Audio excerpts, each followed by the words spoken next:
survei BNPT terakhir itu ada 3 potensi radikalisme ini banyak terjadi di 3 tempat. Yang pertama yaitu anak muda, dan yang kedua mereka yang tinggal di perkotaan.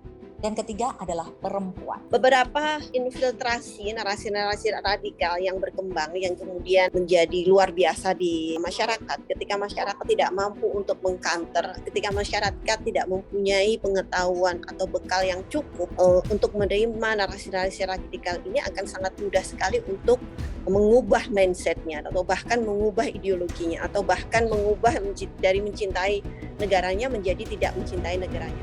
Nah, selain itu, Bapak Ibu, yang tidak kalah menyedihkan / mengerikan adalah tentang indoktrinasi ajaran radikalisme kepada anak-anak yang saat ini sudah diserahkan kepada kaum perempuan.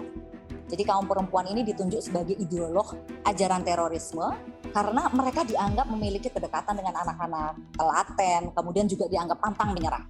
This is no longer a joke gitu ya. Ini sudah bukan main-main lagi. Bahwa anak-anak kita pun itu sudah terancam paparan radikalisme justru dari para pendidik mereka. Ini sudah menjadi concern yang luar biasa buat kita. Perempuan itu memiliki pengaruh komunikasi yang efektif ketika dia berkomunikasi dengan anak-anak dan kerabat di lingkungannya.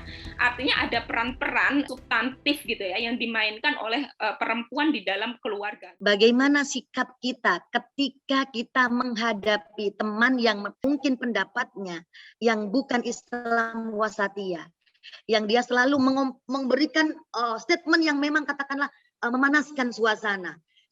Nah, kita tanyakan dulu, maaf, Bu ngaji di mana? Kemudian siapa gurunya? Mana literaturnya? Contoh begini umpama, kalau teman-teman itu mengatakan bahwa negara ini togut, kalau togut mereka adalah termasuk orang-orang yang syaitan, mereka orang yang perlu diperangi, perlu dibom. Nah, sekarang kita giring dengan dalil yang kita punya, kitab yang kita punya, kita buka wacana, pendapat dia apakah ada sumbernya yang dobit? Apakah sanadnya nyebut Rasulullah? Apakah kalau mengatakan orang kafir itu ada hadisnya? Nah, kalau hadis yang dia pakai ini, kita kontrakan lagi dengan hadis yang lain. Bahwa apa? Kita tidak berhak mengkafirkan orang lain yang mereka itu suka mentakfirkan orang lain. Nah, jadi mau tidak mau kita benturkan mereka itu, kita tunjukkan mereka kepada satu keilmuan yang literasi, yang sanadnya nyambung, yang membuka mereka keilmuannya sehingga guru mereka bukan YouTube. Nah, ada satu hal yang saya kira kita semua harus sadari bahwa dalam 15 tahun terakhir masyarakat Indonesia itu makin religius. Tapi religiositasnya sepertinya lebih kuat pada simbol-simbol dan politik identitas. Nah, jadi agama bukan semata atau mungkin bukan pertama-tama sebagai jalan untuk mendekatkan diri pada Tuhan, tetapi sebagai identitas politik. Nah, ketika agama sebagai identitas politik, dia berusaha mencari lawan, rivalnya siapa.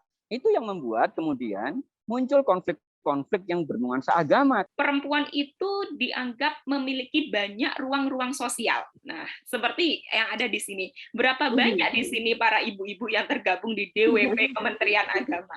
Belum lagi tergabung ke dalam Fatayat NU. Belum lagi besok ada arisan RT. Belum lagi besok ada komunitas majelis taklim sebagainya. Artinya banyak ruang sosial yang diikuti oleh perempuan untuk menaikkan eksistensi perempuan gitu di lingkungannya.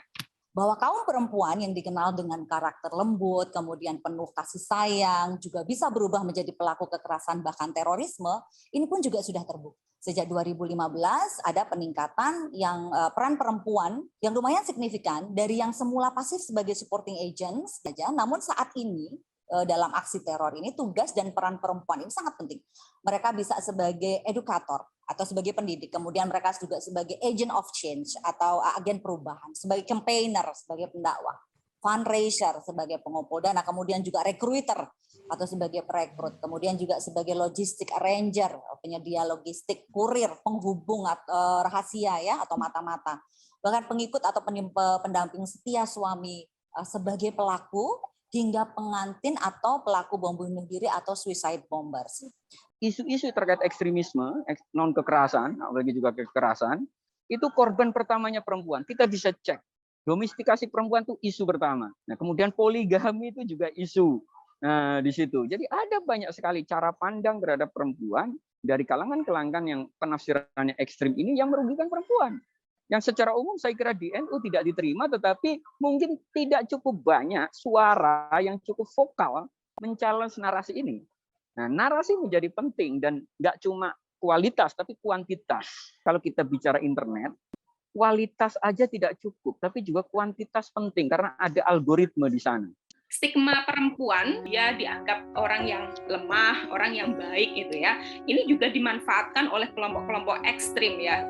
Perempuan itu tidak terlalu banyak dicurigai sebagai edukator atau perekrut atau penggali dana dalam jaringan-jaringan kelompok ekstrim. Nah, kalau signifikansi perempuan bisa memberikan pesan yang cukup efektif, tentu ini juga bisa kita balik bahwa perempuan juga bisa memiliki peran yang signifikan dalam menyampaikan pesan-pesan toleran dan moderat gitu.